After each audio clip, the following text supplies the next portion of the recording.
I call to order and welcome you to the Middletown, Ohio City Council meeting for Tuesday, September 2nd, 2025. Please join me in a moment of meditation, followed by the Pledge of Allegiance to the American flag. You will hear 3 taps of the gavel when it is time to stand. Please join me in a moment of meditation now.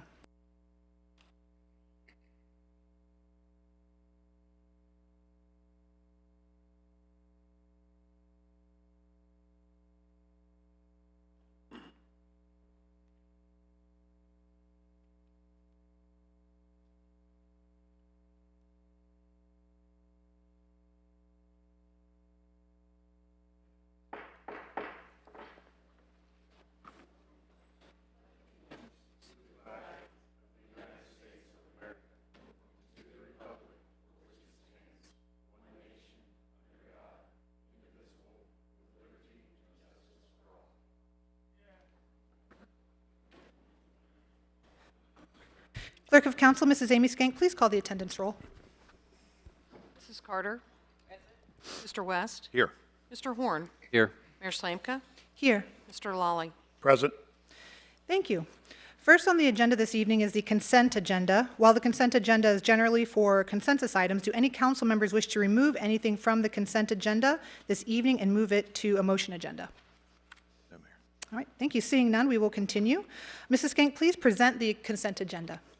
For your consideration this evening, we have to receive and file the Civil Service Commission minutes from June the 19th, June the 26th, and July 17th, 2025, to confirm the conditional appointments of Kyle Johnson to the position of HVAC Building Maintenance Technician in the Public Works and Utilities Department, Division of Building Maintenance, and James Fox to the position of Zoning Administrator in the Community and Economic Development Department, and to confirm the promotional appointment of Joseph Robertson to the position of Fire Lieutenant in the Public Safety Department, Division of Fire. Thank you. Is there a motion to approve the consent agenda? Motion. Is there a second? Second. It has been properly moved and seconded to accept the consent agenda. We will proceed to vote. Mrs. Skank, please call the roll. Mr. West. Yes. Mr. Horn. Yes. Mayor Slamka. Yes. Mrs. Carter. Yes. Mr. Lawley. Yes. Thank you. Next on our agenda is a pinning ceremony. I would like to invite Fire Chief Brian Wright to the podium.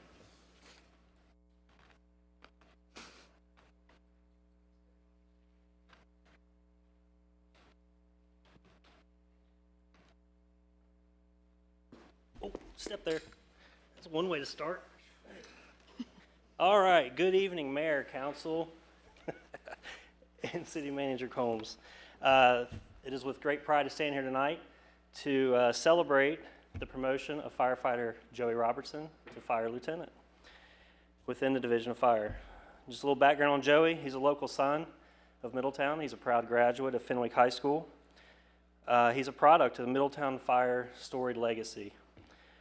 His grandfather, retired Assistant Chief Roger South, along with his uncle, retired Fire Captain David South, both retired within the city of Middletown. They have set a high standard of service that Joey has carried forward with honor to this day. Since joining the department November 27, 2017, Joey's proven himself as a dedicated firefighter and paramedic to our community and our citizens. He has excelled in his leadership with health and safety initiatives. He has served on the Local 336 Union Board through labor management committees and currently is our Vice President. This again demonstrates his commitment to the well-being of not just himself, but his colleagues in our community. Additionally, Joey is considering further education through fire officer classes, which again shows his skill, his integrity to be a leader of this fine department. So tonight, we're joined by Joey's family, his friends, and his coworkers who share this moment of pride with him. It's especially meaningful that his children, Max and Charlie, alongside with his wife, Sydney, who have the honor of pinning his new lieutenant badge on him. It's a symbol of his continued dedication to this department and the city. So please join me in congratulating Lieutenant Joey Robertson and his wife Sydney and Max and Charlie.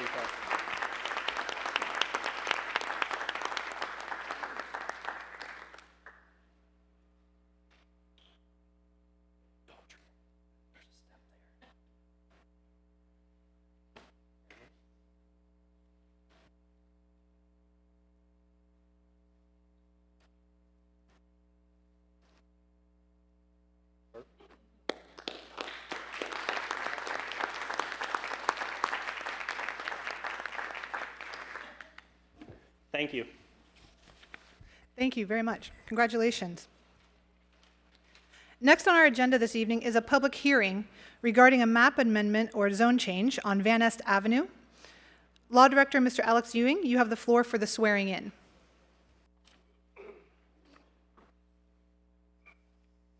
Anyone who wishes to testify or speak today with respect to the public hearing regarding the map amendment on the agenda for 3409 to 3413 Van Nest Avenue, please stand and raise your right hand. I solemnly swear that the testimony I give today at the public hearing will be the truth, the whole truth, and nothing but the truth, so help me God. Thank you, Mr. Ewing. Next, I'll invite Claire Binniger to the podium for the staff report.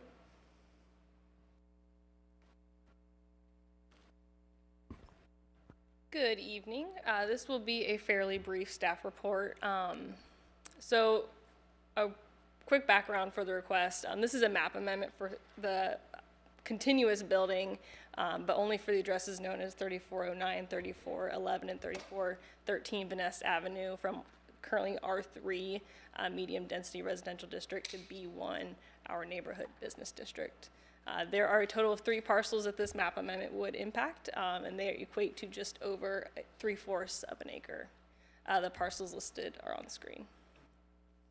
As for the Butler County Auditor's website, it shows that this is one continuous structure, so it is, I believe, is the former home of an IGA, as well as some additional, just smaller commercial businesses.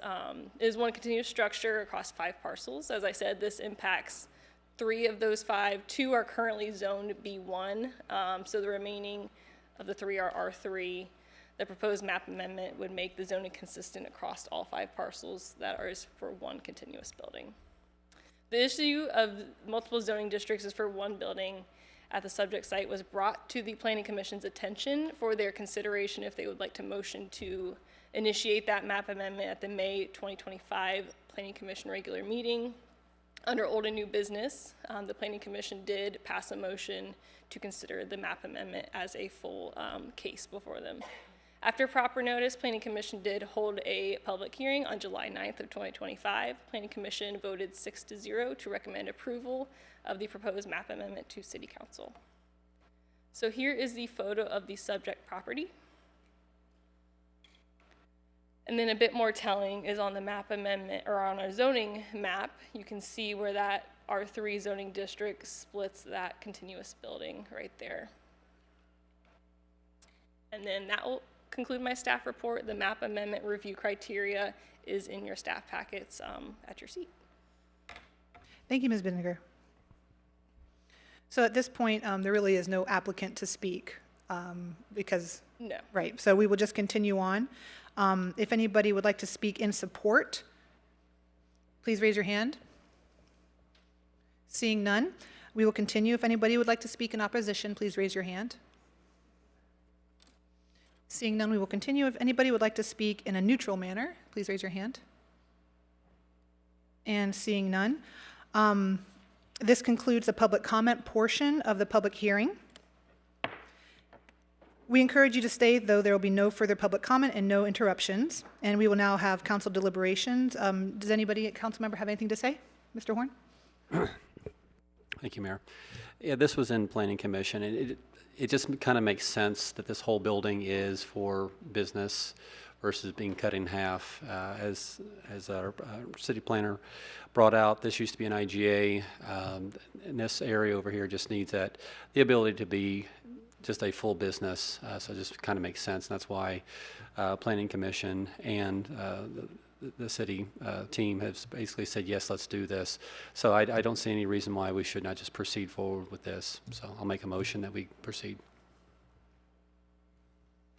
Well, are there any other, how do we handle that? Because we will take the straw vote next. Okay.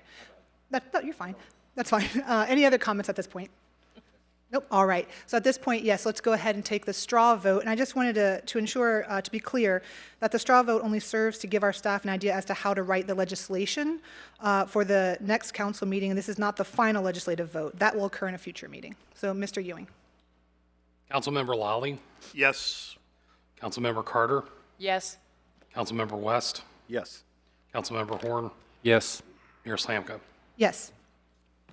Thank you. This concludes the public hearing for the evening. The next item on the agenda this evening is citizen comments.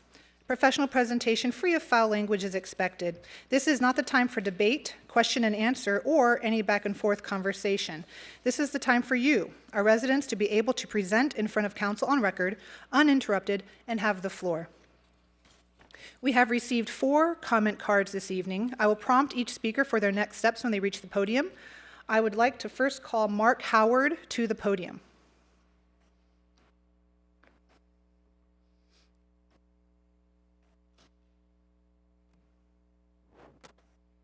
And you may stand or sit according to your preference. Please adjust the microphone and speak directly into the microphone at all times. Before we begin, please state your full name and Middletown residential address for the record, and you will then have 4 minutes of uninterrupted speech. Please commence.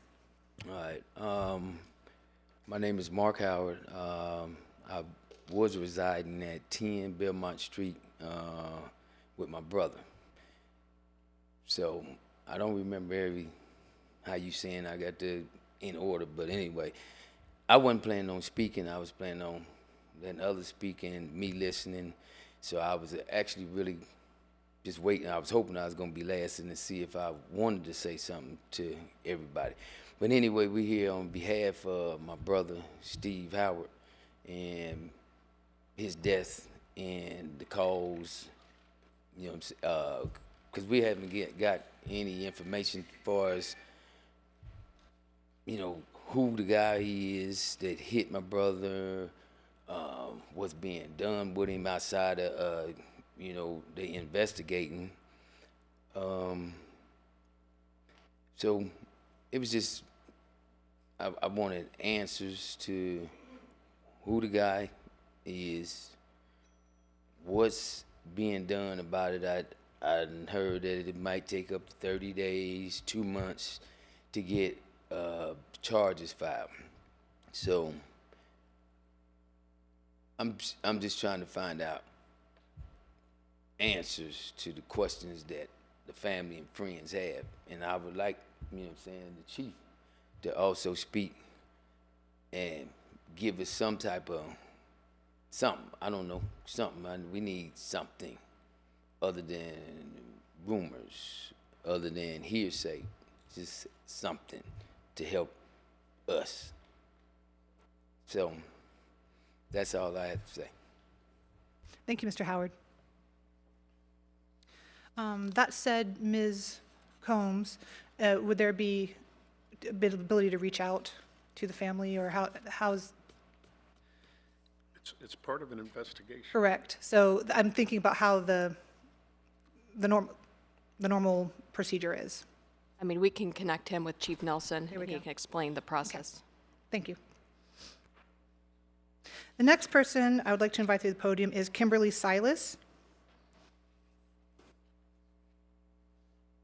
And please, you may stand or sit according to your preference and adjust the microphone and speak directly into the microphone at all times. Before we begin, please do state your full name and Middletown residence for the Kimberly record. Silas, Middletown resident, 121 K Drive. So basically, what Mark said, I'm here to support the family, some community members and family members. May I ask if they could stand, because they are here to support the family and the tragedy that occurred on August 23rd of Mr. Howard, purportedly by a drunk driver. So what I want to say is that with their permission, with the family's permission, I am here on behalf of the family of Mr. Stephen Howard, whose life was cut short on Saturday, August 23rd. While I do understand that protocol and investigations are underway.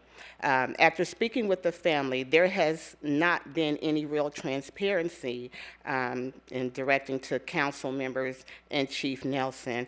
And as thank you, Mayor Slamka, for coming and talking to us briefly and just introducing yourself to some family member and friends that don't know you and thanking us for coming. And I know you were not aware of the incident, so to me that's just another part of not being transparent. And just correct me if I'm wrong, because I just was under the impression that council members would have known of this incident.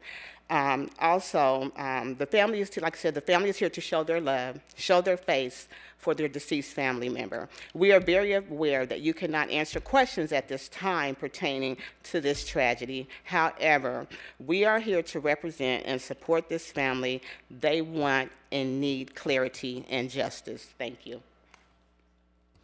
Thank you, Ms. Silas. Next, I would like to invite Michael Johnson to the podium. Michael Johnson.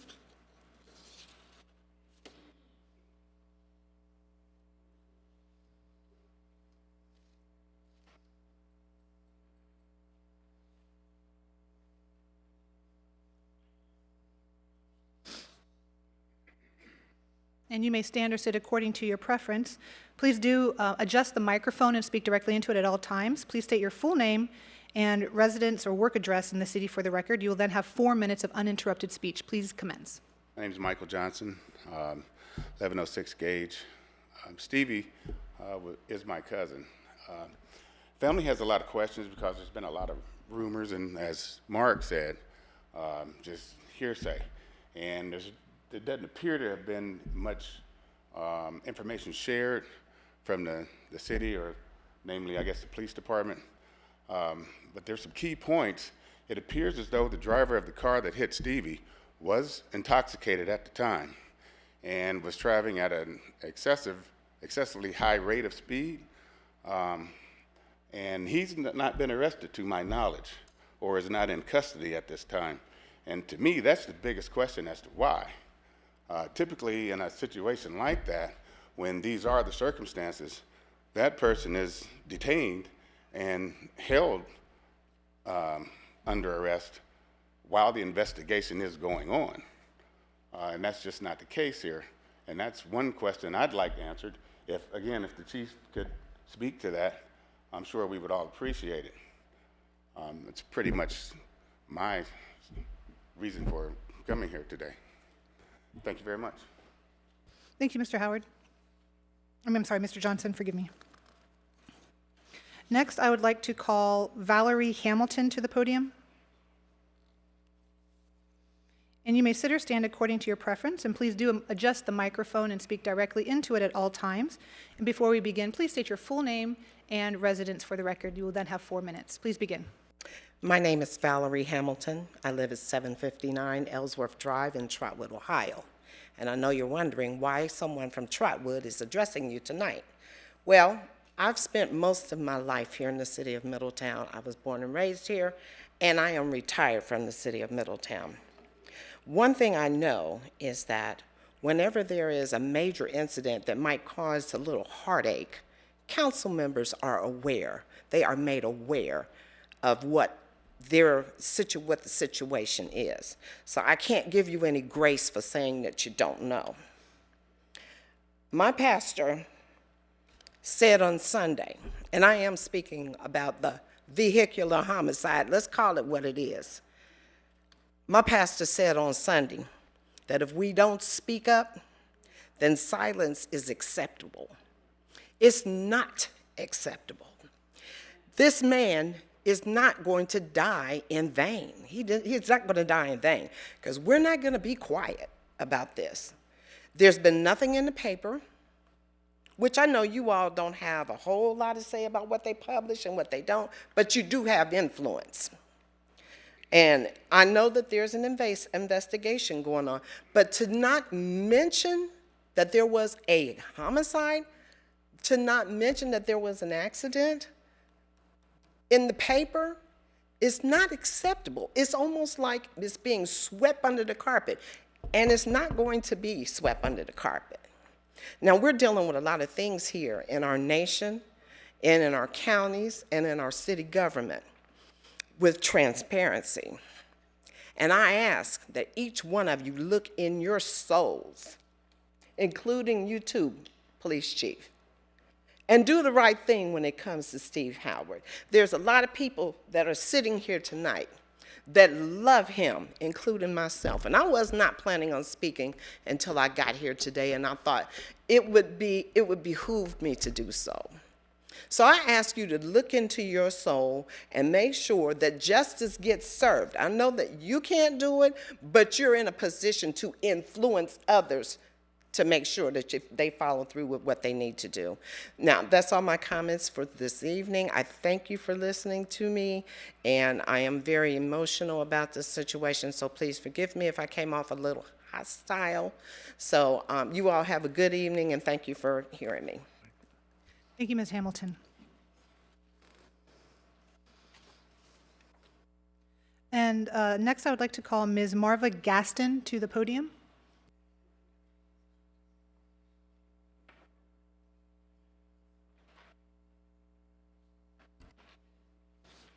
And please adjust the microphone, speak into it directly, and then please state your full name and address. You will then have 4 minutes. Please begin.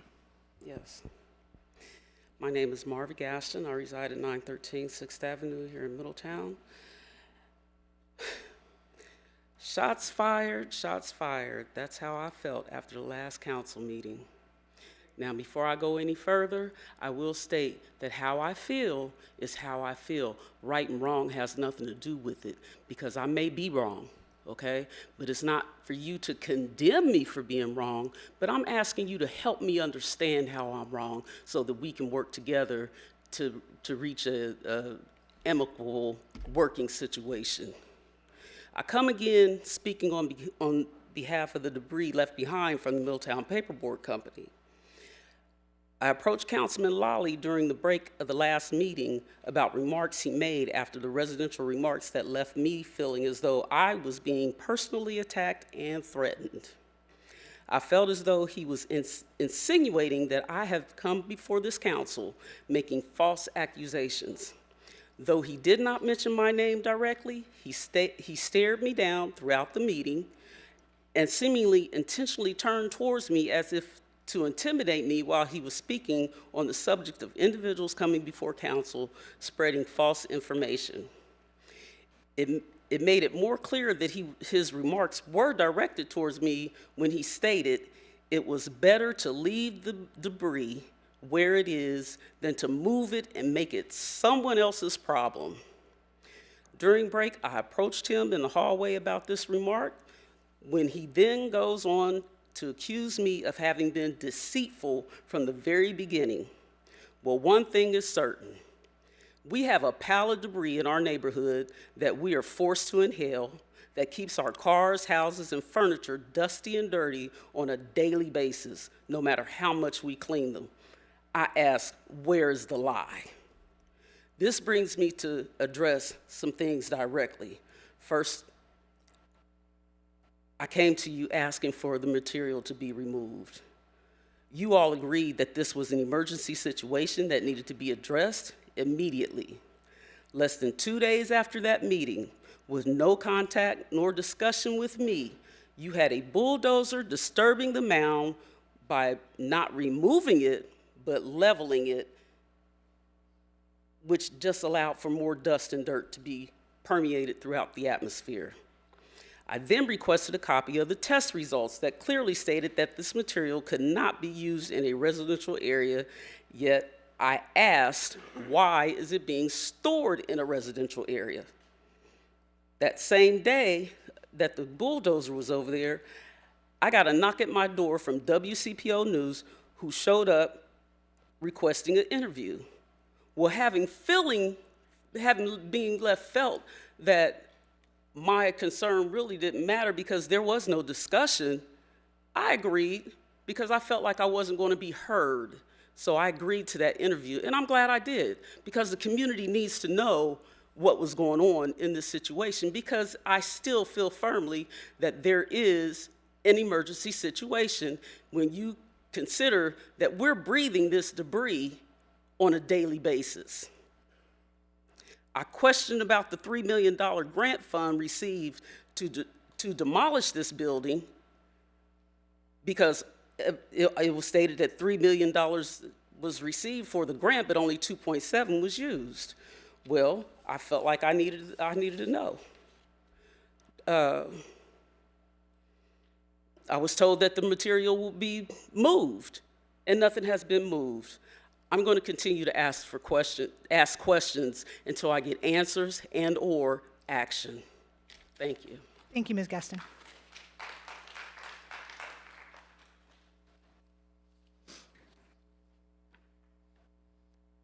This concludes council comments. I'm sorry, this concludes citizen comments. The next agenda item is council comments, and we will begin to my left with Councilmember Lawley, followed by Councilmember Carter, and then to my right with Councilmember West, followed by Councilmember Horn. I will speak last. Mr. Lawley? Thank you, Mayor. First of all, let me say that my condolences go out to the family of Stephen Howard. I can tell you from personal family tragedies such as this and through 40 years of service in public safety, when you see a person's life taken way too early and in a matter of seconds, it's extremely difficult. I am very, very confident in this city council and our city manager, our police chief, and the Middletown prosecutors, that they will make sure that this is investigated in its entirety, and the conclusion will come down to the facts and what happens. I will assure you that nothing will be swept under the rug. All we can do is ask for your patience. Just from my experience over the last 40 years, it's very difficult for anybody in the police department to say anything because it is part of an ongoing investigation. And if they say anything, that could hamper the outcome that you very well may want. I empathize with you, and once again, my condolences for you are very high and very heavy, and I'm very positive the right thing will turn out here. So next, I want to congratulate Joey Robertson for getting promoted to lieutenant in the fire department.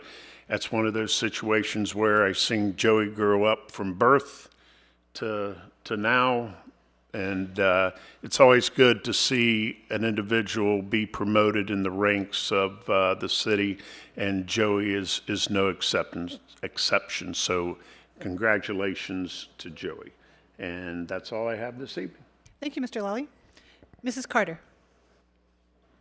I want to congratulate Joey also, due to the fact that he is from Middletown and he decided to live and reside here and work here. So that pleases me.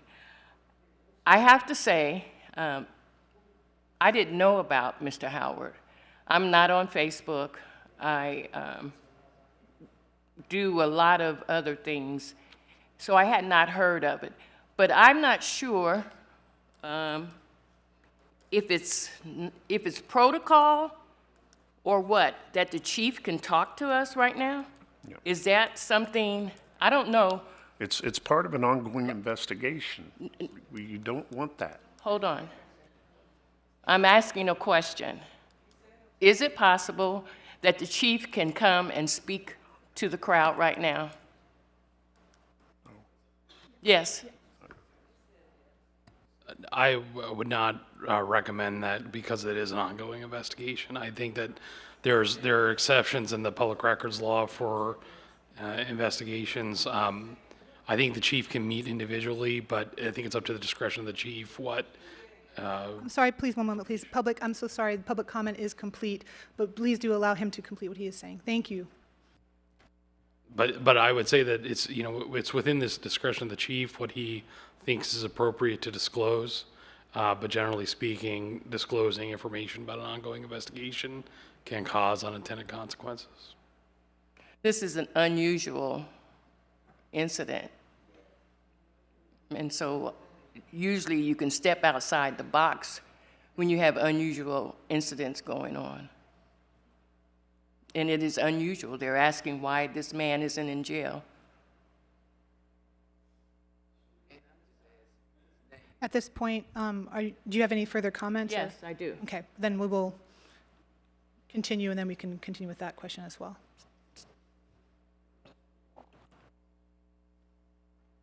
Ms. Combs, did you want to ask the chief to come up at this point? I mean, I'm going to have to defer to law on Okay. this one. She's gone. She's deferring to legal. Okay. I mean, that's my recommendation. Okay.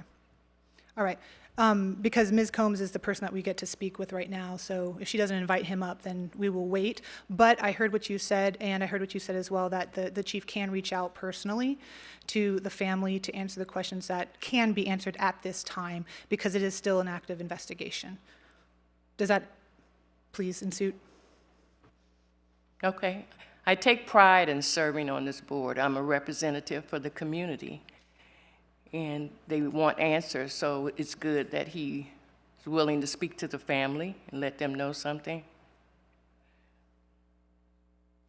I can't say what I would like to say, so I pass. You complete? Thank you. Mr. West? Thank you, Mayor. Good evening. Thank you to Mr. Howard's family that came out tonight to speak.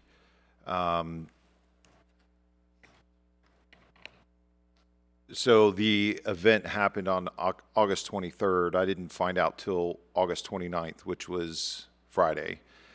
And it's not typical that council would be told every infraction in the city, or potentially, you know, these kind of scenarios. That's not standard. But I want to say I'm truly sorry for your loss.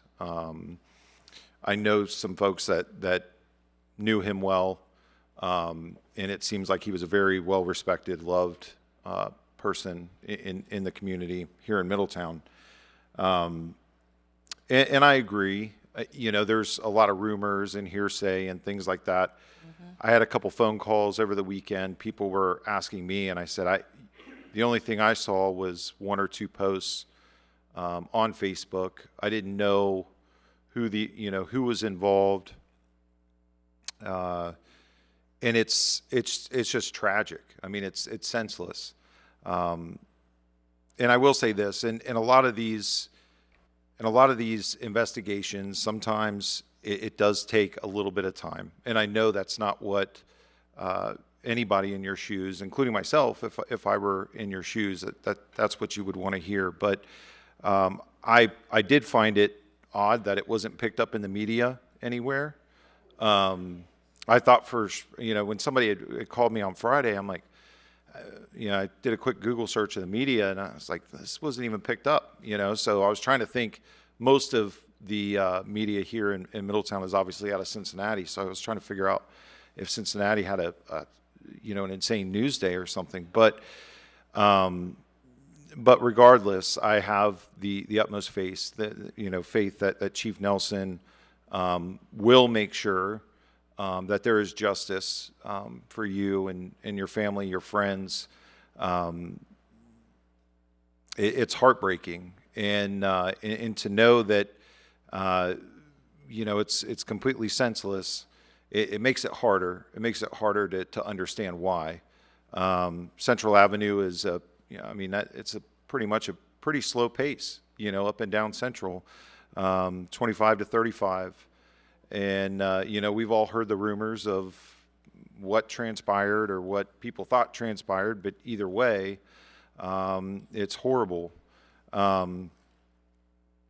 So I'd like to, offer up if those individuals that did speak, I'll write down your number. I'll be in contact with you guys.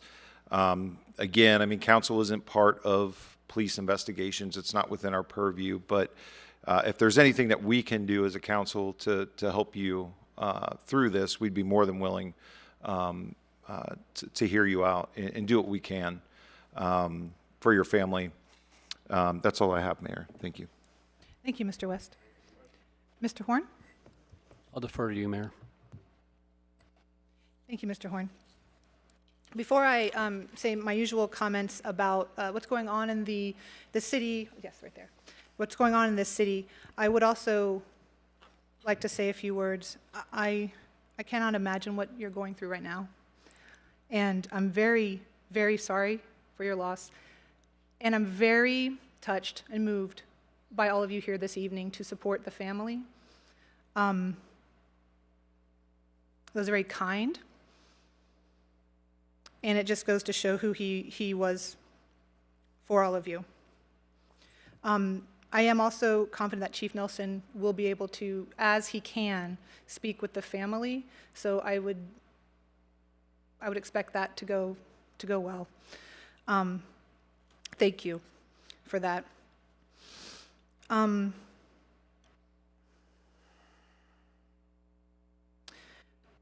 Later, also tonight, I was gonna ask about the wedding schedule and the contract that was given to Ms. Gaston regarding the gravel pile. So that might be something that might come up later in unfinished business this evening, so we can address that fully. But for now, I will go ahead and continue with the council comments about what's going on in the city coming up the next 2 weeks. And so for one, we want everyone to know that the MAC, our Middletown Arts Center, does offer our teens an opportunity to try different kinds of art: drawing, painting, sculpture, digital art, and more. All the supplies are provided, and the event is totally free. The upcoming teen art group is this Thursday, September 4th, at the MAC, located at 130 North Verity Parkway. And if you are intending to attend, please RSVP to 513-424-2417 so they can ensure they have enough supplies. The Middletown's second annual Mrs. Roper Romp is this Friday, September 5th at 6 p.m. in downtown. There will be drink specials for theme-dressed patrons. If you have ever seen the sitcom Three's Company, which ran from 1976 to 1984, you will remember the vibrant kaftan-wearing, chunky jewelry-loving lady. So be prepared to see Mrs. Roper everywhere in downtown Middletown that day. For more information, please visit downtownmiddletown.org.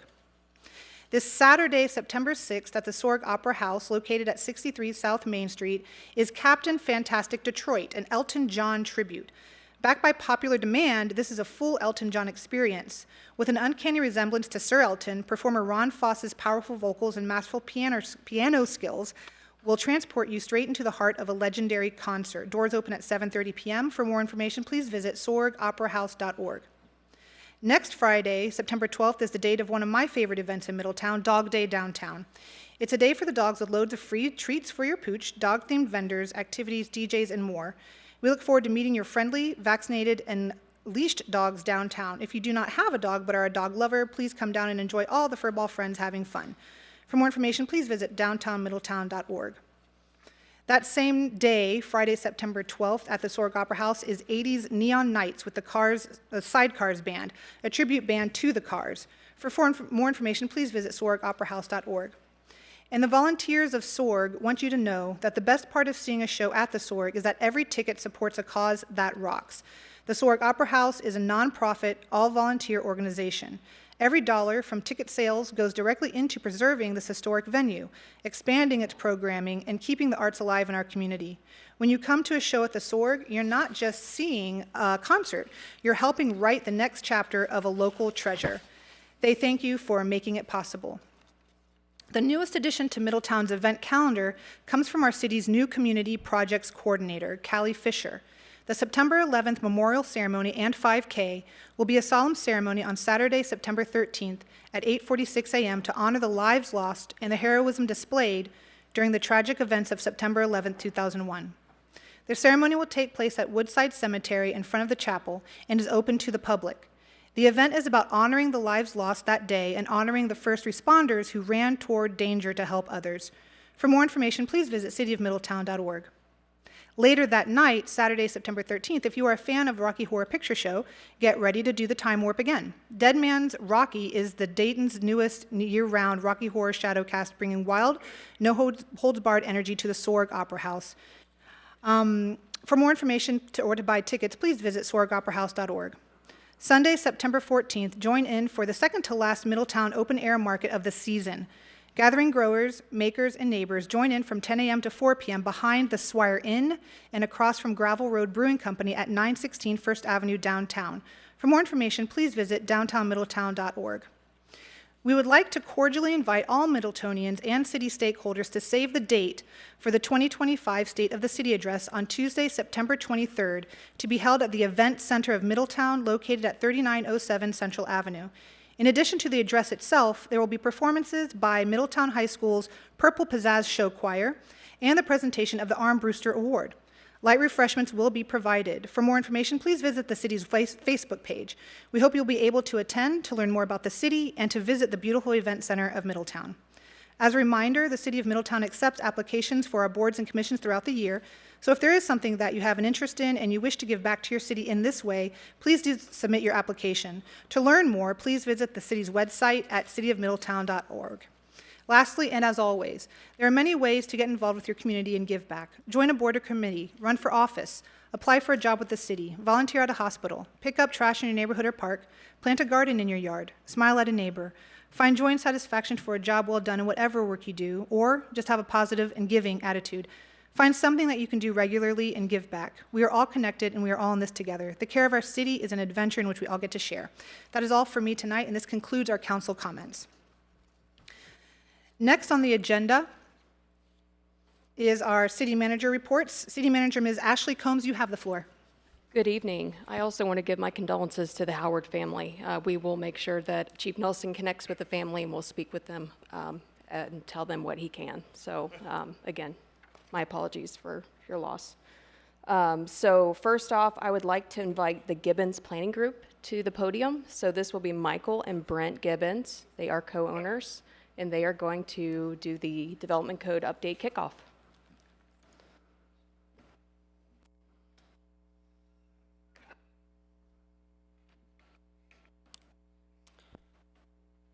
Wonderful.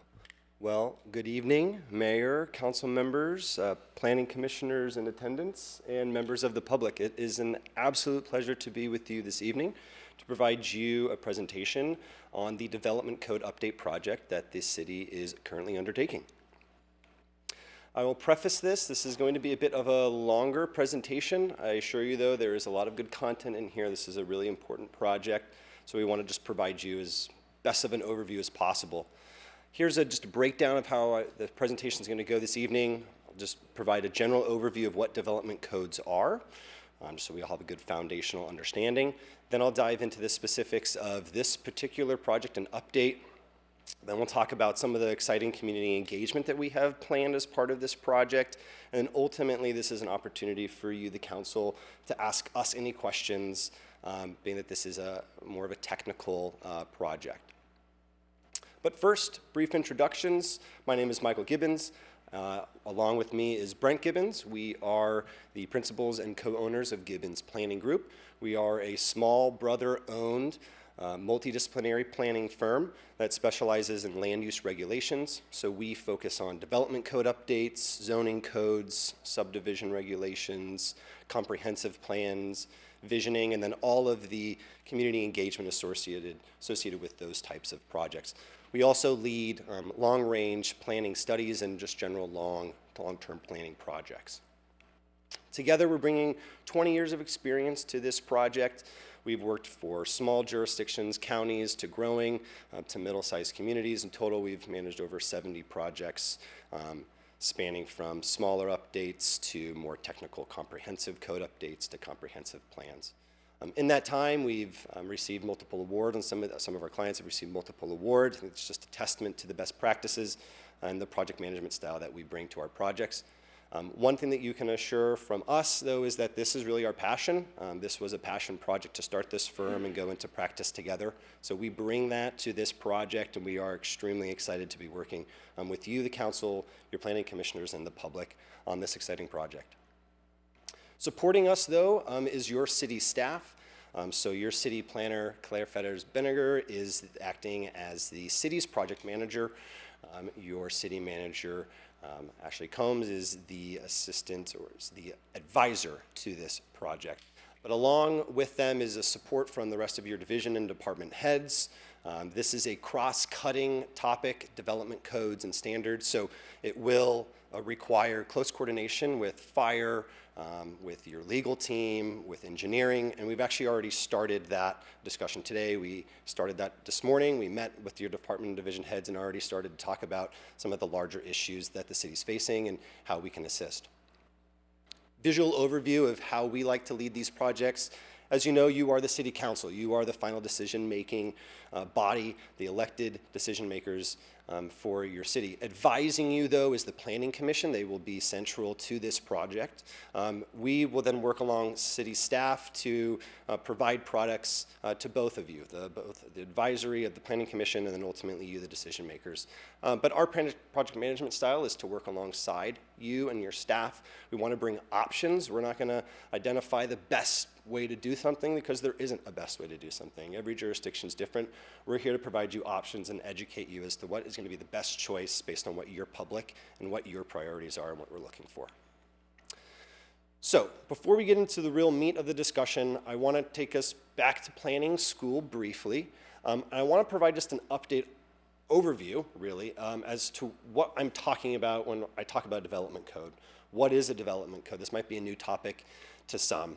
I think the best analogy for this, though, is I'll start with a toolbox. So every city, county has a code of ordinances or a municipal code. I like to think of that as your toolbox. Now, within your code of ordinances, you know you have multiple sections, multiple parts.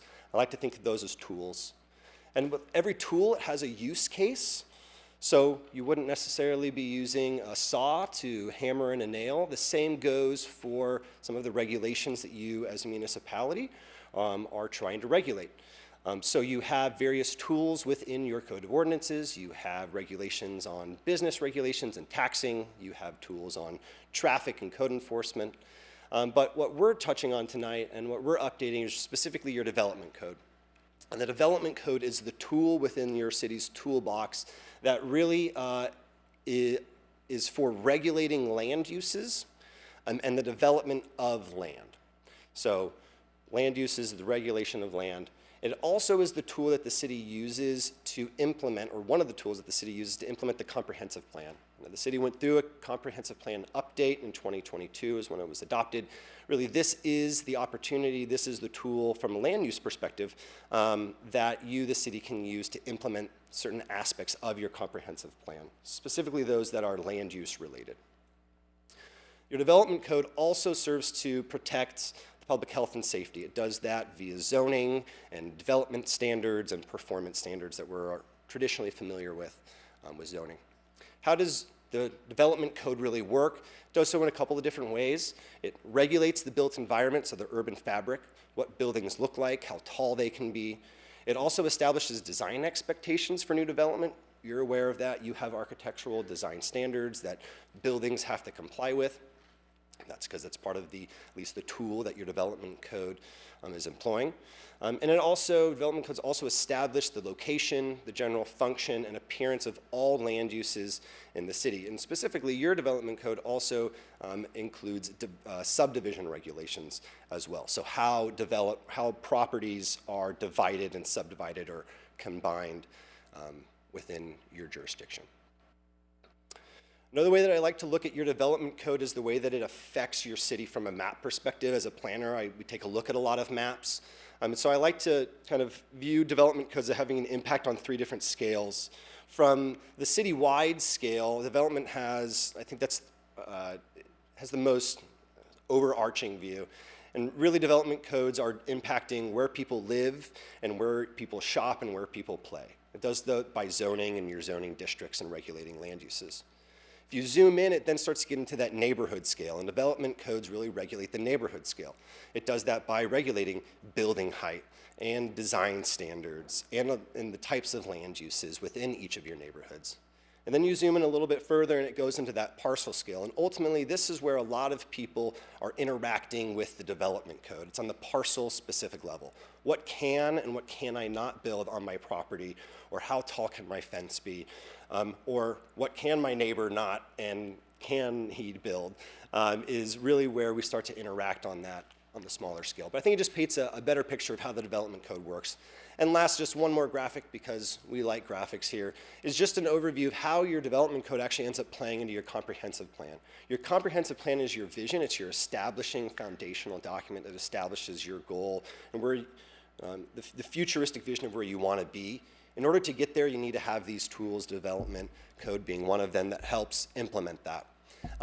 It's more detailed, more short term, but it overall plays into this hierarchy where your foundational vision is your comprehensive plan, and that's already been done, that's already been set. And really what we're doing is we're building that next step and implementing that into your actual development regulations. So, why is the city doing this is probably your next question. And there's a multitude of reasons. One, as I already hit home, the city went through a comprehensive plan update, set that new vision for the future. What happened prior to that comprehensive plan update, though, was there was a comprehensive update of your development regulations. Now, that happened in 2018.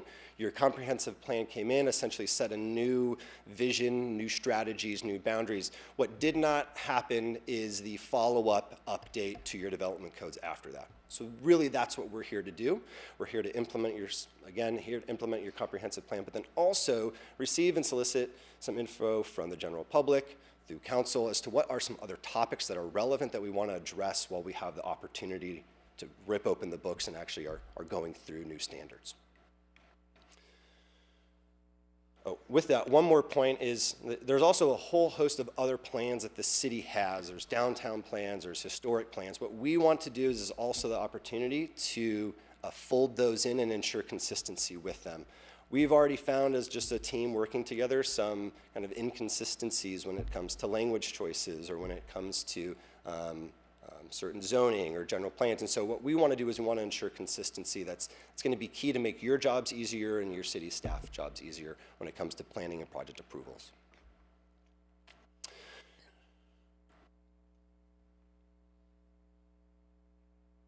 One of the aspects that this project really also is going to hone in on are the special interest and development opportunity areas that have been identified in your future land use plan, in your comprehensive plan. And they have in your comprehensive plan, there's a description of what's envisioned for these places, the types of land uses that are going to be primary and accessory. That vision is now where we can start to implement it from a land use perspective, maybe the creation of some new zones or overlay zones or creative ways that we can actually start to have these ideas come to fruition. This is also an opportunity for us to look at supporting new land uses that might be looking to locate into the city. We want this to be a plan that can be adapted over time, so maybe looking at some future needs or some future economic development opportunities. Another call for this update is to also integrate some more and additional flexibility. So in doing so, we're going to talk with your development community. We are going to work with your city staff to facilitate stakeholder interviews, as I'll touch on later, with members of the public as part of our community engagement strategy, ultimately to make the process for applicants easier, for your staff easier, provide more flexibility, but also with that, some more certainty from both the public's perspective and your perspective as a council. So here are our general themes. We have about 6 themes for this that are running this update, at least from the consultant perspective. And one is to modernize and streamline your development regulations. Obviously, I think we've already mentioned that enough. The other opportunity here is to support infill development. That's a real call in your comprehensive plan. There is a real opportunity here to hone in on development in your infill lots, your vacant, your underutilized properties. We've already started talking with your staff about other ways that we can start addressing that and implementing those action items in the implementation program in your comprehensive plan. Again, we want to align this project with your existing city plans and those that are currently that are being drafted. I know that there is some work being done on some draft plans. We want to make sure that, that those are also being incorporated. This is also the opportunity for us to engage with the community again on development regulations. So the last update was again in 2018. I'm not sure how much public involvement was as part of that process, but we did have some community engagement that was involved in the 2022 plan. Well, things are slightly different from the comprehensive plan now. While our development regulations need to be consistent with the vision and the community outreach, we do have an opportunity here to conduct additional community outreach. And so we have that structured throughout, as I'll touch on, throughout this project. There are also a multitude of priority zoning topics that we are being tasked with addressing. I know some of the ones that we've heard today have been accessory dwelling units and short-term rentals, food trucks. So there's a whole series of topics that we are being asked to take a look at and see how we can fold in or at least provide some options. That is something that we are also going to be seeking City Council feedback on. So if there are some of these additional topics that you would like us to take a look at, our charge would be to provide you with some good options for consideration. And then ultimately, we want to, our general theme is to make sure that you're compliant with state regulations, so that being your subdivision regulations and just your general land use law. At a minimum, we need to be consistent with state law, or all else kind of falls on that. And I think I've already hit these home or touched on these. Implementing your comprehensive plan and conducting robust community engagement.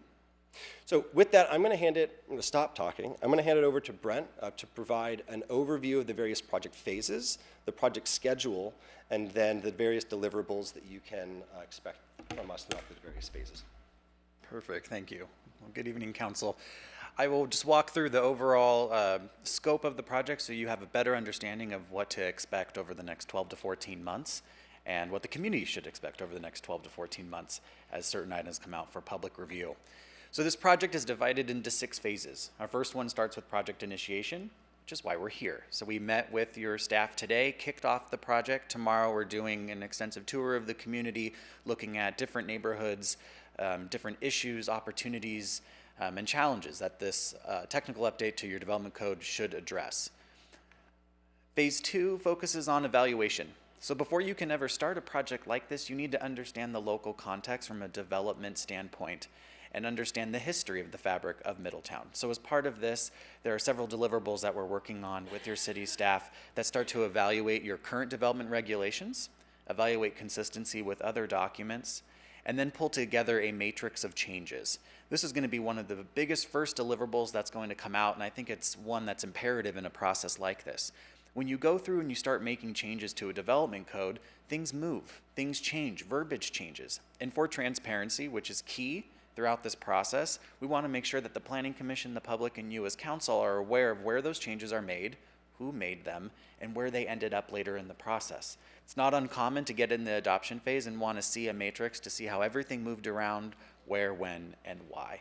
And so we will work with your staff to prepare that.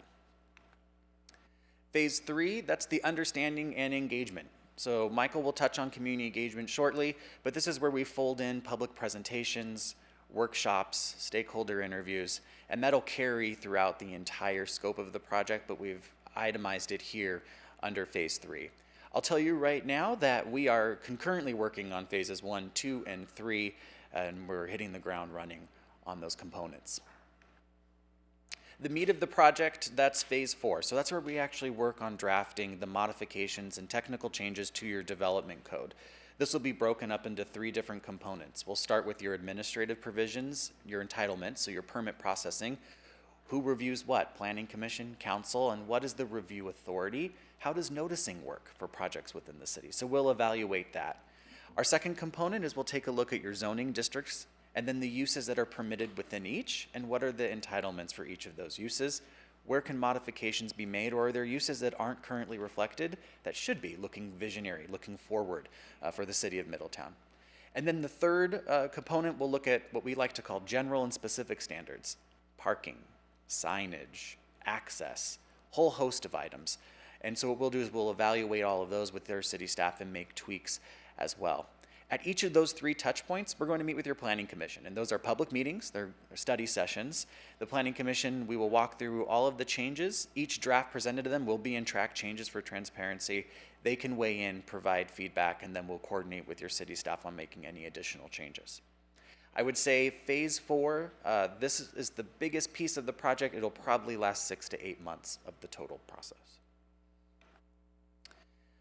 Phase 5, after we make all of these changes based on the feedback we heard from the community through the engagement leading up to this point, hearing from the Planning Commission, hearing from you, the City Council, we will go back out to the community with a full development code in track changes that then they can weigh in on and provide public feedback. That'll be out for a determined amount of time, typically 30 to 45 days, depending, maybe more, depending on what we hear from the community. And at that point, that kicks off the final community workshop, also a series of public presentations that we'll be giving to local interest groups.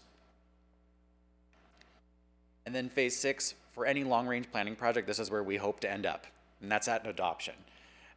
But I will say that the public is involved from phase 1 to phase 6. A plan is not completed until you, the council, make the final decision. So we really want to invite the public, attend the study sessions, be part of the workshops, be part of all the different engagement touch points that we have planned, both in person and virtually. I know we all have busy, hectic schedules, and Michael will touch on some of those other engagement pieces, but it's important to be involved through this process. Development regulations and updating this is only as good as the feedback that we receive. So we really need that community feedback, because those who live here, yourself, council members, have the pulse on the community and can provide more localized context and feedback that'll really help our team, us as just an extension of city staff, help find the best options to present to you, the Planning Commission and City Council, throughout the update. So this is a project schedule. I know it's kind of hard to see here on the screen, but this spans all the way from what we're anticipating. So we're looking at an adoption towards the fall of next year. This fits in a lot of different engagement touch points and deliverables. All those icons chart out the different milestones of the project. So this will not be the first or last time that we see you as part of this effort. You'll be seeing us and your city planning team for the next 12 to 14 months bringing updates on this project. I will say that even though we project it for 12 to 14 months, we need to be flexible. Holidays are coming up, availability of meetings, and different touch points with the community, so it might adjust slightly, but I think that's part of just having a transparent process overall. On the list, I'm not going to go through all of these different pieces, but this just gives you an idea of all the different project deliverables as part of this update. All of these deliverables will be available for public review when complete. They will be posted on a landing page that Michael will discuss on the city's website, and available for any comment, and if there's any feedback directly from Planning Commission or Council on any of these at that point, we can take that, and so can city staff. So this just shows you the full breadth of all of the deliverables that will be anticipated over the next 12 to 14 months. So Michael's going to go over the community engagement strategy, and then this will start to round out our presentation, so thank you. Okay, so we have worked with your city staff on a community engagement strategy that we feel is going to be best implemented, most effective. I want to go over that with you, get your feedback from the council's perspective, and see where there might be adjustments that we can make. But first and foremost, I'll start with the project will essentially become the project library, the public-facing library, and that's going to be a project landing page on your existing city website.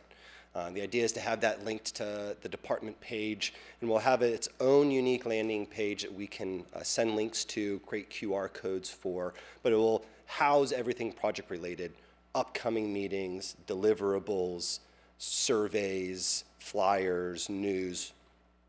But we want that to be, from start to finish at the end of this project, we want that to be kind of the ongoing history for this.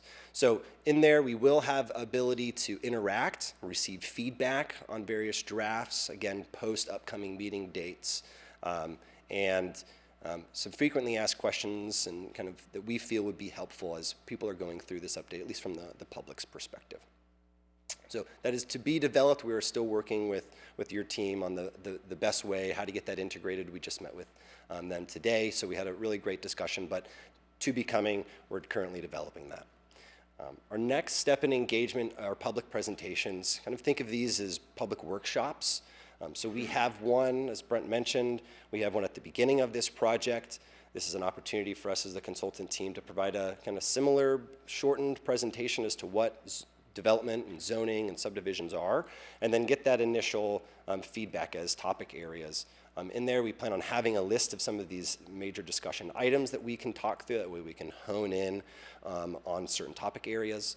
And then we have a presentation that is at the end of this process as well, when we have an actual draft. And that is the opportunity for the public now to view the code in its entirety, talk with the planning staff and our team as to the changes and what they are really going to impact people's day-to-day lives. How are they going to impact?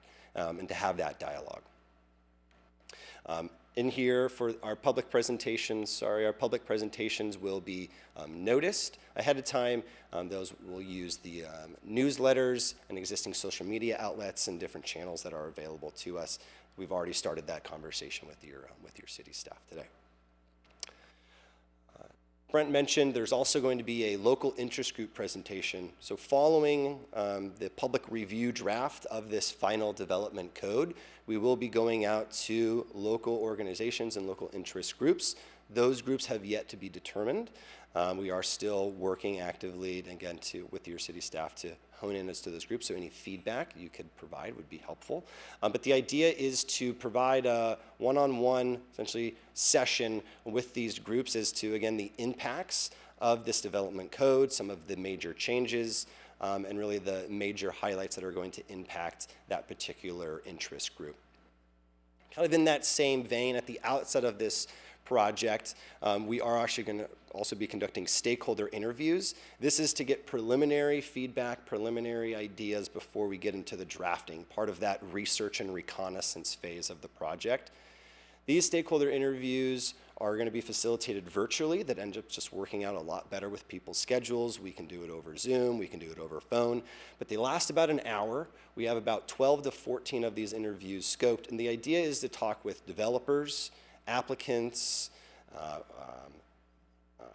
business owners, members of your development community, or others that you, the council, your planning commission, or your city staff feel would be beneficial for us to talk to, that can provide us some on-the-ground, real-world feedback on the development code regulations. So that built environment, who are those people that we need to be talking to? I'm sure there's already people coming to your mind.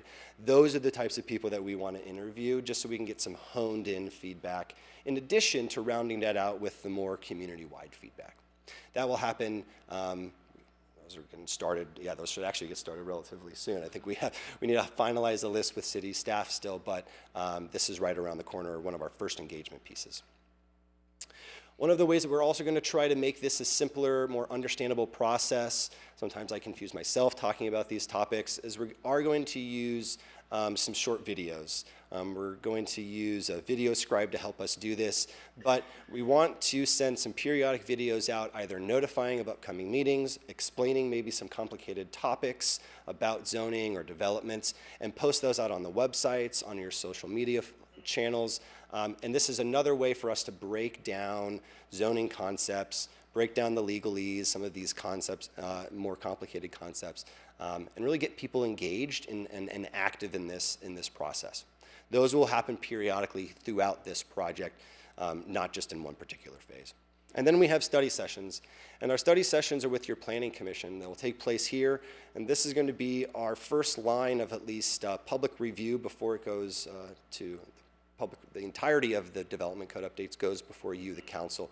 We are going to rely heavily on feedback from your planning commission at 3 distinct stages throughout the drafting process, in which we will be bringing draft language to the commission, engaging in a back and forth study session discussion. They will provide us feedback. We will work essentially with your city staff to then implement the feedback on that particular draft, and then we'll move to the next section. So we have 3 of those study sessions, then paired with the actual formal adoption hearings. The reason why I think the study sessions are important is because we have these public presentations that we're actually going out to the public, but I think a lot of people miss the fact that study sessions are also a way of public participation and also an opportunity for the public to participate in this process, which is why we've structured so many through this, where the public has the opportunity to look at drafts along with the planning commission through the process. And we feel that that's really important for transparency purposes. So next steps, we've talked a lot. Where are we going next? What you can expect from us and your project team moving forward. Well, we're going to implement that community engagement strategy. Really, that's already started. Next up, as already mentioned, we're going to facilitate a round of stakeholder interviews. That's our first, at least initial touch point with your development community. We have our public presentation, our first public presentation, scheduled in early October, tentatively scheduled, as I'll show in the next slide, but we already have our public engagement at least tentatively scheduled. And then we're going to actually start collaborating and digging in, getting our hands dirty in drafting and making the updates to your code, finding areas of improvement, and creating that matrix of list of changes that will accompany the adopted code at the end of the project. Here are a list of critical upcoming dates. Our first presentation, our first kind of community workshop, if you will, scheduled right now for Thursday, October 2nd at 6 p.m. It is all invited. It's going to be open to the public. Please keep an eye out for notifications and announcements to come. We are working on content to get that posted. So we're about 30 days out from that particular community touch point. Following that, we have our first study session that is scheduled for Wednesday, November 19th with your Planning Commission. What we plan on doing is bringing that first phase of the first draft, first chunk of provisions, talking about administrative procedures, so different types of permits and who reviews different types of permits. That will be followed by a study session in January, and then another study session, the third final one, facilitated in April of 26. As Brent mentioned, flexibility is key here. We're going to try to stick with these dates, but we understand with council chamber availability and holidays that might change. But the schedule that we've presented, the schedule that we're sticking with is totally doable. It just might shift depending on availability or review times. So that will do it for our formal presentation. However, this is, again, an opportunity for you to ask us any clarifying questions or provide some initial feedback for the team before we start working with your team and working through the provisions. So thank you so much for listening through that. Thank you both so much. Council members, any comments or questions at this time? I do. I appreciate this presentation. And this is something that is greatly needed, and I think you'll really enjoy working with our Planning Commission. They're looking very much forward to doing this. When we told them they were going to do it, they were like, good, something else to do. A couple things that and this is just my thoughts, is one thing that we definitely need, and I'm going to try to say this correctly, is we need common sense density. In the past, it just seems like we have some areas where people come in and just because they have land, they just stack, and this is single family dwellings, what I'm talking about. I like, at the very beginning, you just showed different ways even to do landscaping with parking and such. Other places that have adopted these things, have encompassed these things, it just makes a better feel throughout. So when we're trying to do common sense density along with requirements for how far back, height, we've actually even adopted some things in our architecturals to make the buildings where they have to be better on residential. I would encourage you to really look in depth with that. You mentioned, let me stay on that. So on zoning, and you'll notice in some areas where we are doing some heavy development, that's where you can come in and say, look, that's great that this is industrial over here, but that was last century. Now we're in this century, and now at that time when you zoned it that, you weren't thinking about putting this thing called Renaissance over here and the town mall development over here. Maybe we need to think about rezoning these areas to make it more appealing for people to come live here, shop here, work here. I'm not saying that we don't need to have those areas, but that's one of the things that would be good to look into when you're going through this massive quest that you're going through. When you mentioned about signage, I've noticed that other cities, when they go through this process, even just the smallest signage, not smallest signage, but signage that just shows on the common streets of downtown maps. You are here. Here is where the food is. Here is where this is. Here's where parking's at. Yes, I know they change, but that's something that I've seen in other cities that actually, even though I go there regularly, I know where the things are. It's for those people who are just there for an event to know where things are. And just the beautification portion is, you almost have a complete blank palette here, which is nice. You have a lot of blacktop. You have a lot of buildings that are going to, I feel very confident in the future is going to be developed in the downtown area, very historic buildings. But I think it's important that we still stay with that modern feel, especially with signage, and maybe even look at our current ordinance about that for our SBEs. So there's a lot of opportunity here, and I welcome this, that we are updating this, but just keep those things in mind, because a lot of outside folks say Middletown's great because it has all this land. Well, eventually we're going to run out of land, so let's try to make it as smart as we possibly can when you're working on this development code and getting all the feedback and all the players that are going to be part of this process. But I do appreciate that. But I just want to say, just even looking at this picture on, yes, we have some, but there's just so much more that can be done. And to say, well, you know, are you making it harder to maintain things and regulate things? Like, well, okay, this isn't working.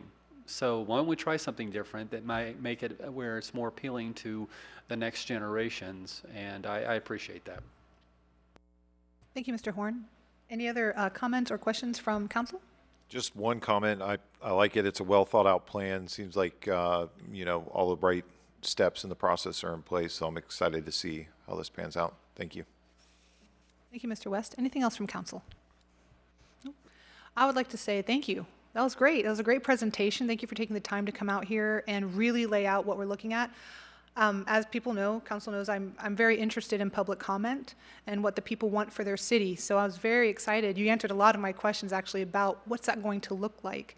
So I am looking forward to that piece very much.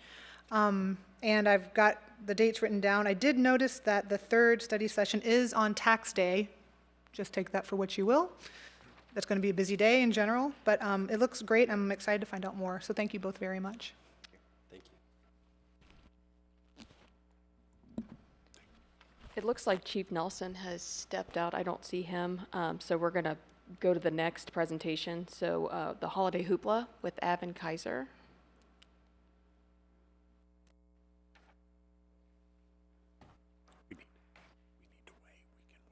Good evening, Madam Mayor, Vice Mayor, council members. I've got Ben Earls with me. I'm Avon Kaiser, founder of the Reimagine Holiday Hoopla, and Ben is the vice president and co-founder of the Reimagine Holiday Hoopla. Since our last presentation in April, the Reimagine Holiday Hoopla has been honored to be part of the unanimous shared vision that a permanent ice rink designed for multiple year-round uses is the right path forward for our community. Following that presentation, our organization has continued working closely with Ashley Combs, our city manager, Joshua Smith, the president and CEO of Butler County Finance Authority, the Butler County Commissioners, Senator Lang, Representative Hall, and each of you.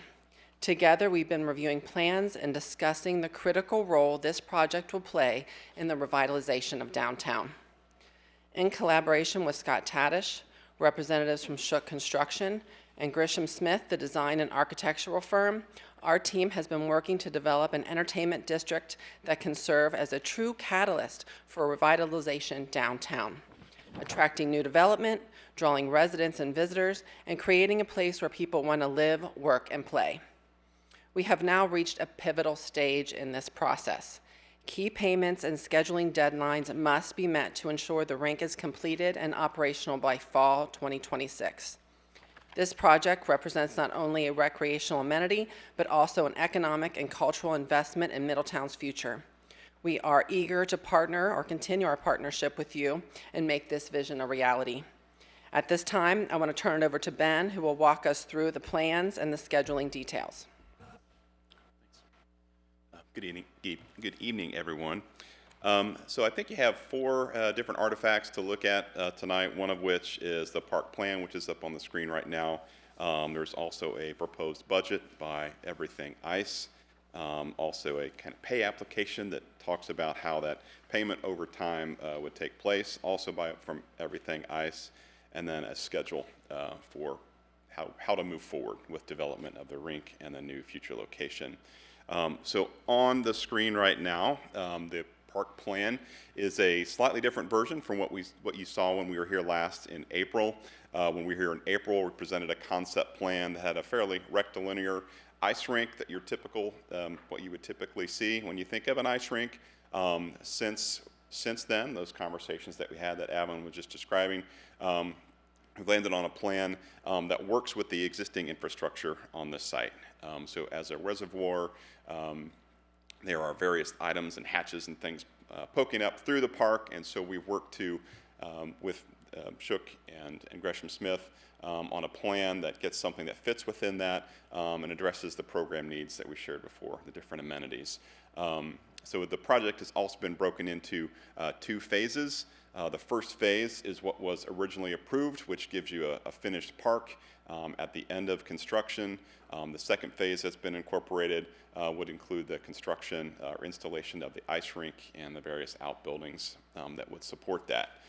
So what you see on the plan, the 2/3 of the plan to the right show a large event lawn, a covered pavilion, some play space and landscaping, and that, other than the covered pavilion, is all of what phase one would be.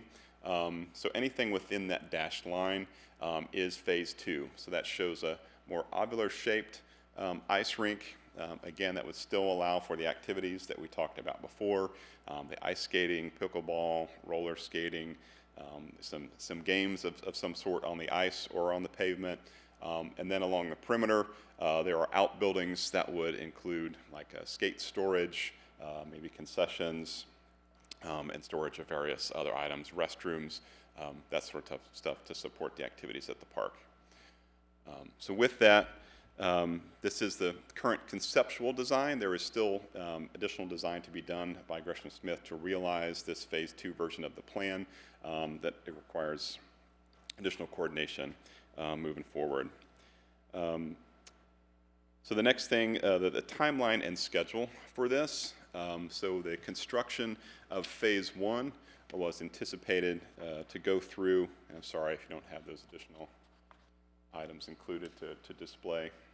I can kind of talk through that a little bit. This page.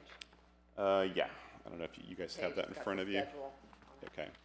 Yeah, so that the Everything Ice schedule lines up with the construction schedule for phase one of the project that wraps up in around September of 2026.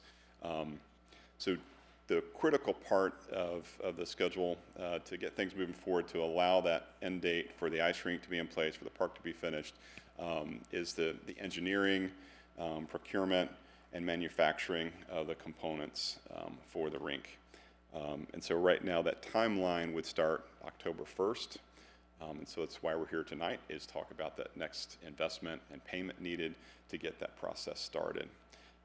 So the engineering portion would go through basically from October through December. Along through that time period through April, there's manufacturing of components and then also procurement of the various components that go along with that, so that they can start installation around the July timeframe of next year, and then, as I said, to finish in September. So lastly, that cost that is included in the budget, which is another part of the handout that was given to you, lists the total cost at around $1,109,365. There is an initial deposit requested by Everything Ice of around $443,746. That's a 40% deposit that they would like in calendar 25.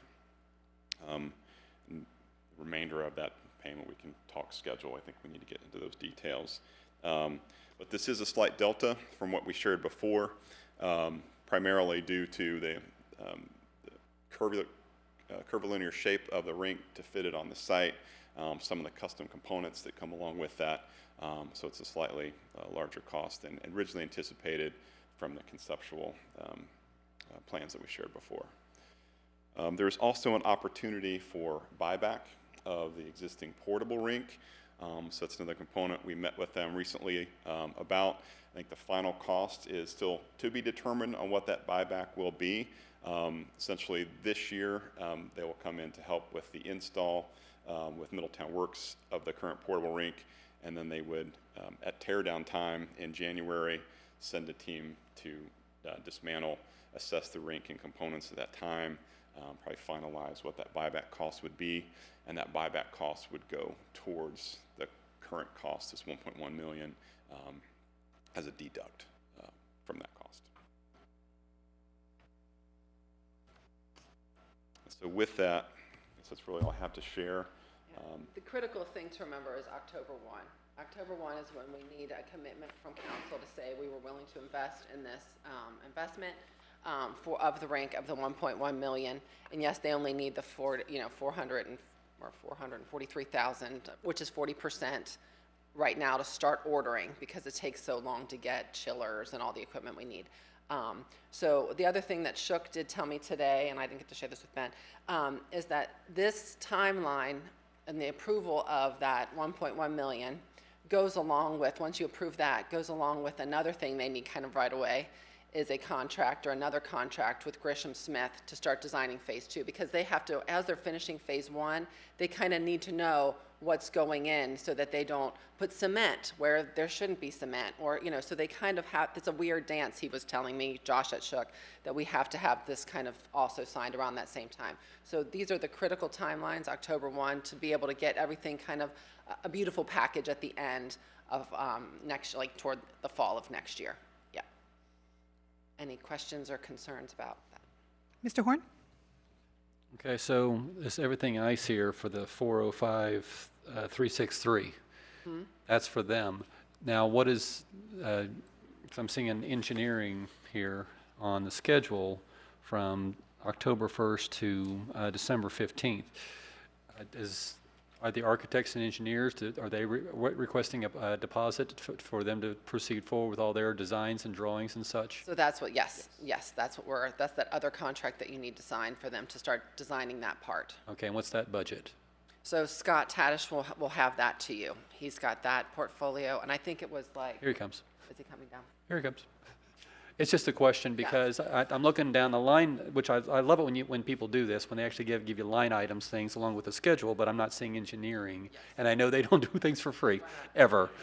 So we have a rough budget for that for now. It's $360,000, but I think that's very conservative.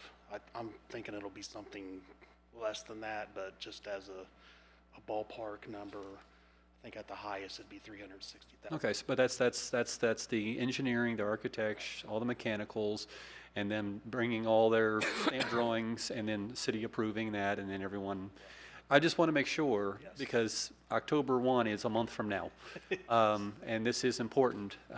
So that's why I just want to make sure, as I've told Evan, yeah, is that right? That. You have to have this all together, and the architecture and engineer portion of it is probably the most paramount portion, along with getting things ordered, because they get back ordered.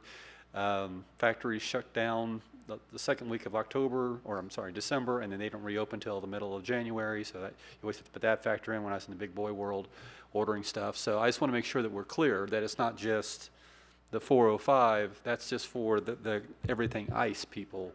The actual engineering portion of this is another number. Right. Okay. Plus.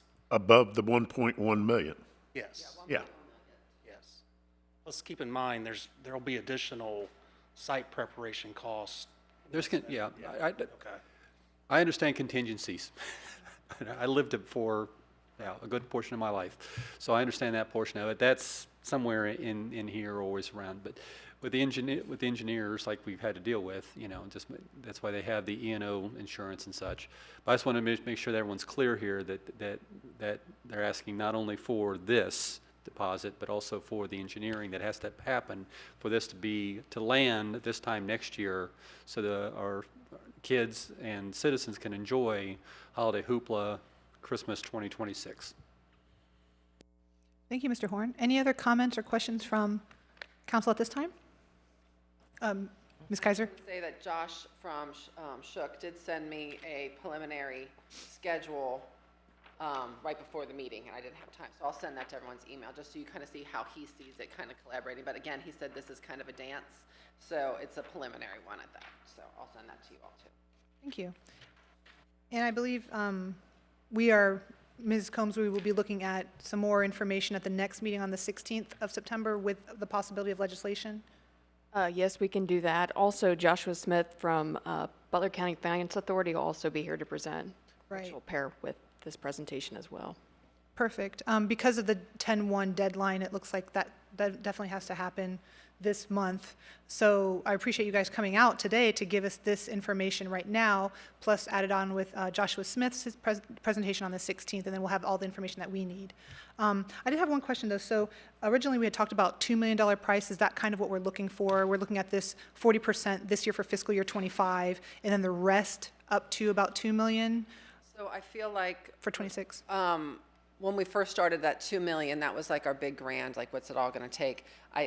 As of right now, I'm just asking for the 1.1. I'll let Joshua, he's got the bigger vision of the whole vision. So I'll let him speak about that on the 16th. But right now, it's just the 1.1, a little over that, plus what we need for that contract to be signed with Grisham Smith. All right. Thank you. Any other comments or questions from council at this time? Would it help legal and city staff if we did a straw vote on this tonight? Would that help you, Would that Mr. be Ewing? beneficial or? Yeah, it may help, yes. Okay. Good idea. I'd like to see some more information before I give a straw vote. Okay. We can wait until the next meeting. Yeah. Okay. That works. Thank you. I'd like to hear from Joshua a little bit. Okay. Certainly. Thank you. Any other comments or questions at this time for the group? Nope. All right. Thank you very much. I appreciate you. Thank you. At this time, I'd like to take a 10-minute break, so we will reconvene at about 7:12. Thank you.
Good. Thank you. Back in session, and Ms. Combs, would you like to proceed? Yes, so we're going to wait until the next meeting to have the SRO officer update with Chief Nelson. All right. So we can go ahead and move forward. Thank you. All right. Well, then that concludes our city manager report for the evening as well. And the next item on our agenda is legislation. We have 7 items of legislation this evening. Law Director, Mr. Alex Ewing, the legislation, please. Item number 1, resolution number R 2025-28. A resolution authorizing the city of Middletown's participation in the national opioid settlement with 8 additional defendants and declaring an emergency. Thank you. Ms. Combs, the staff report, please. So the only thing I have to add from the last meeting is, again, this is an emergency so that the legislation is effective prior to that October deadline to opt in for our settlement. Thank you very much. Is there a motion to approve the resolution? Motion. Is there a second? Second? It has been properly moved and seconded. Is there any discussion? Seeing none, we will continue. Mrs. Skank, please call the roll. Mayor Slanka? Yes. Mr. Lawley? Yes. Mrs. Carter? Yes. Mr. West? Yes. Mr. Horn? Yes. Yeses have it, and the legislation passes.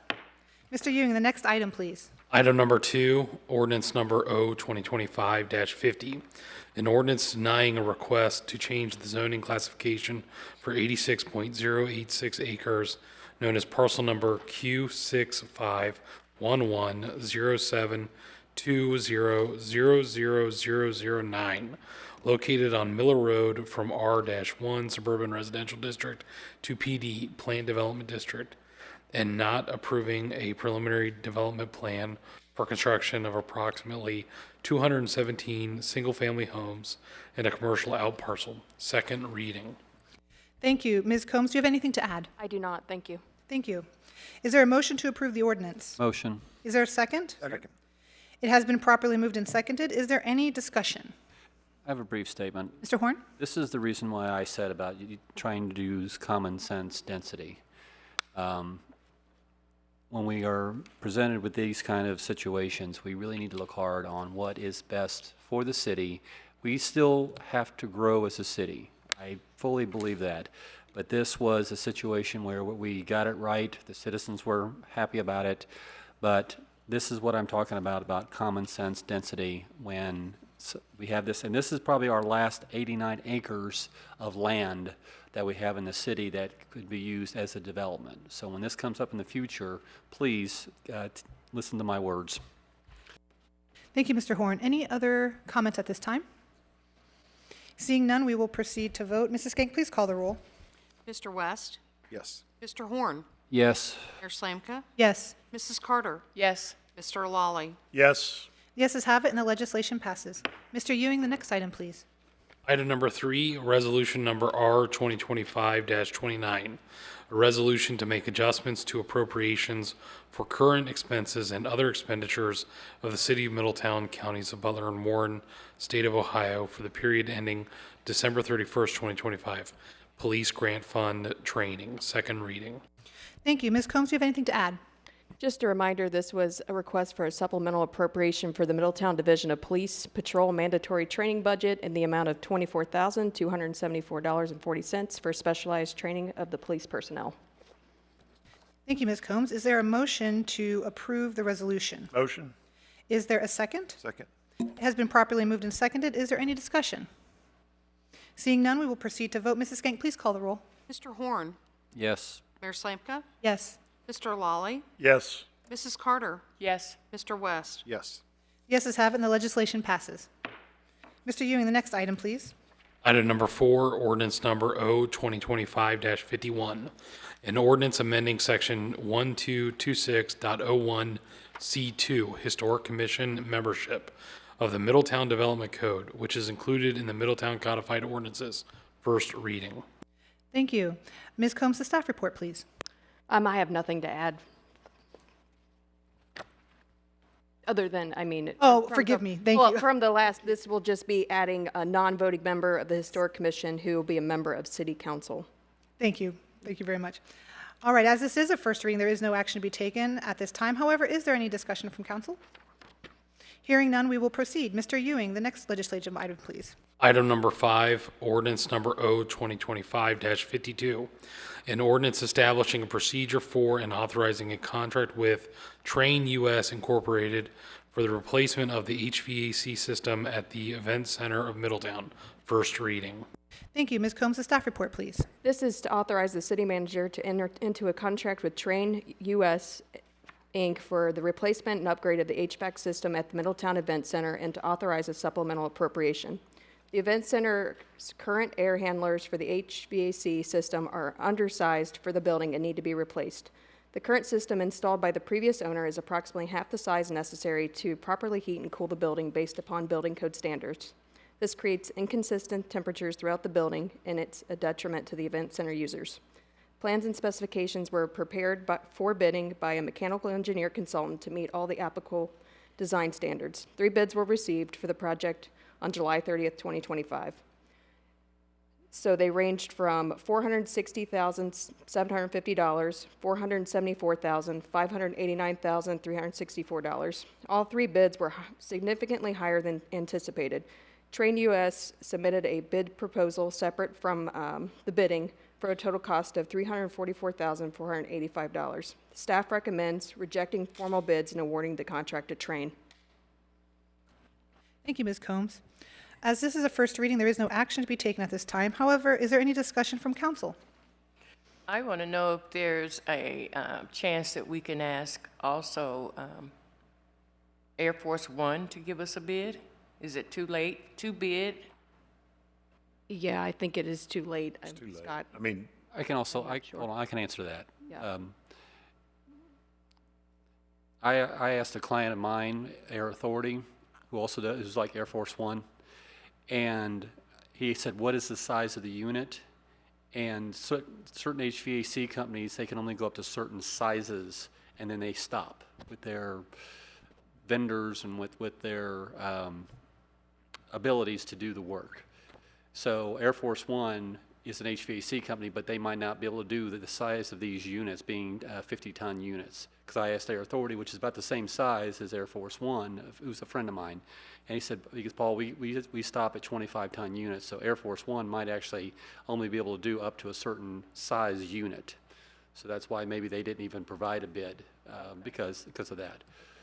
Not to cut you off, I'm sorry if I did. But that's, I did not know that. I thought, just like me, I can do high voltage if I want to die, but I just don't do it.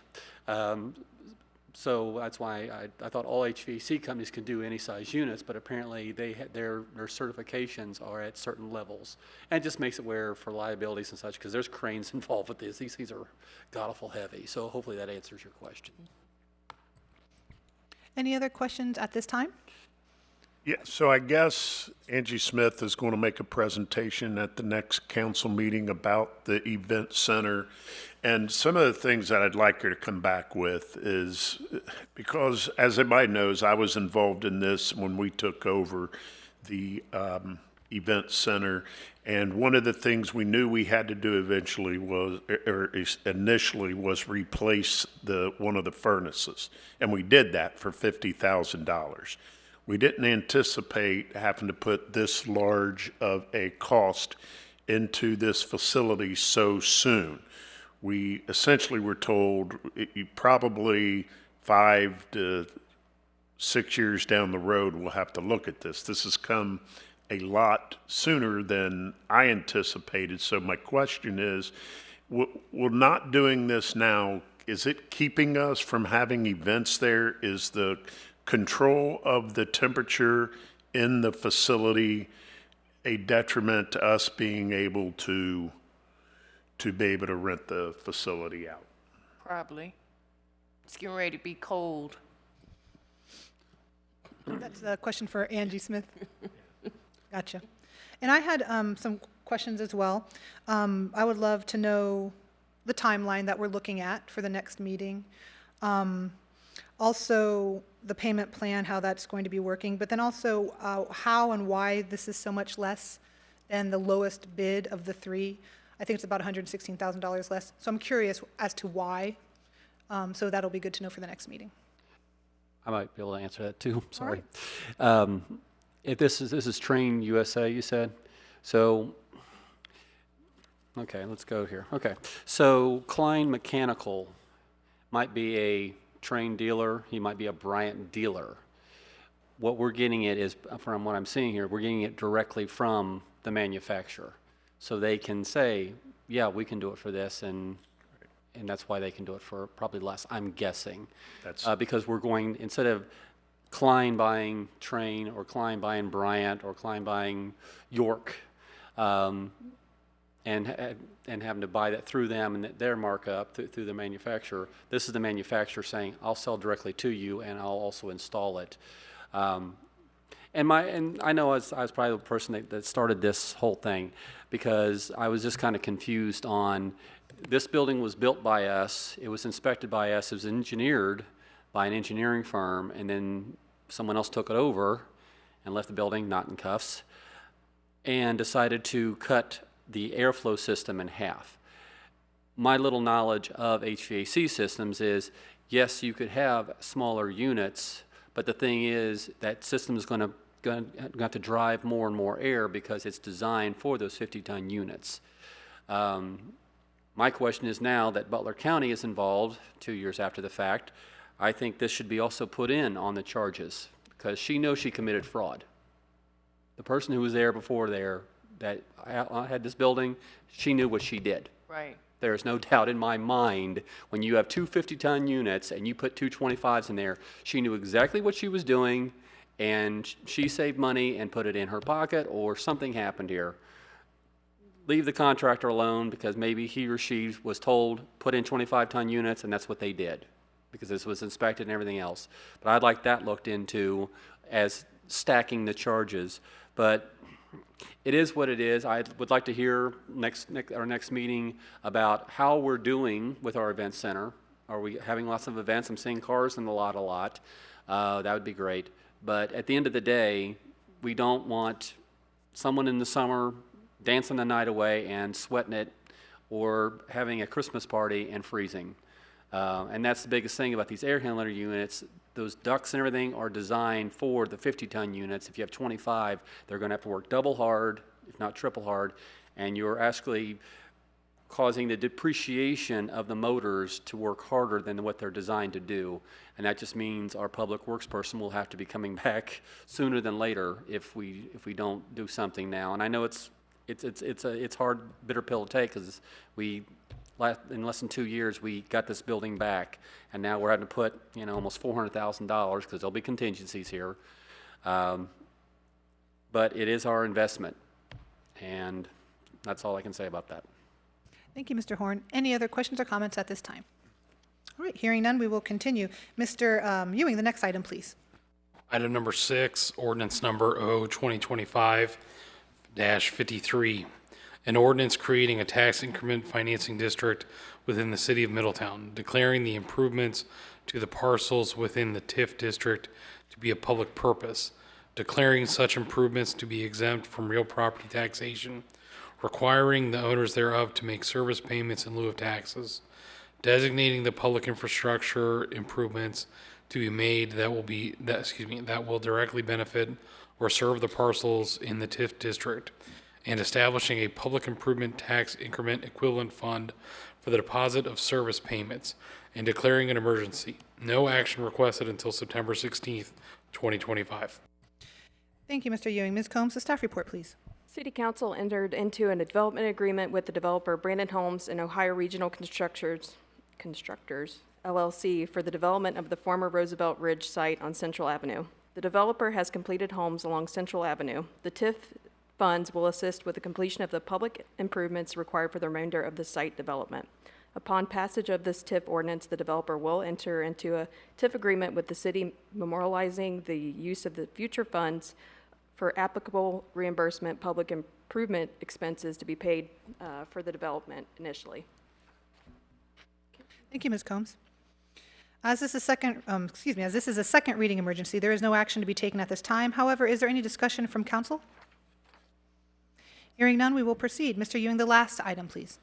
Item number 7, resolution number R 2025-30, a resolution authorizing the city manager to submit an application to the Ohio Public Works Commission for Project Year 40, requesting funds for the resurfacing and reconstruction of various streets throughout the city and restoration of curbs, gutters, driveway aprons, and sidewalks deemed affected by the city, also including handicap ramp upgrades, catch basin, and drainage repairs as necessary, to enter into agreements for such funding and declaring an emergency.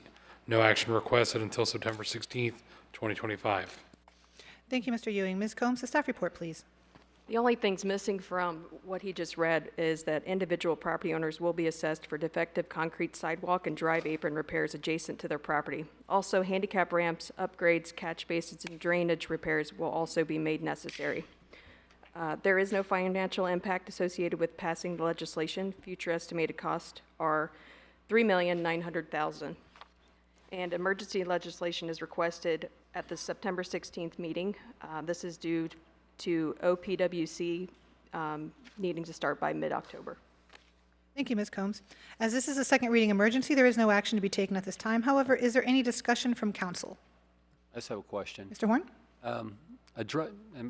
Help me here. A driveway apron, that's street to the sidewalk, is that correct? Okay.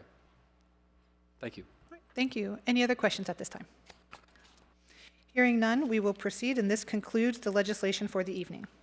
The next item on the agenda is unfinished business. Do any council members have anything they would like to bring up under unfinished business? I do. Mr. Horn?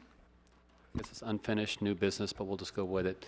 It's been a year. I'd like the RFP for the development of the senior center to be reissued, and then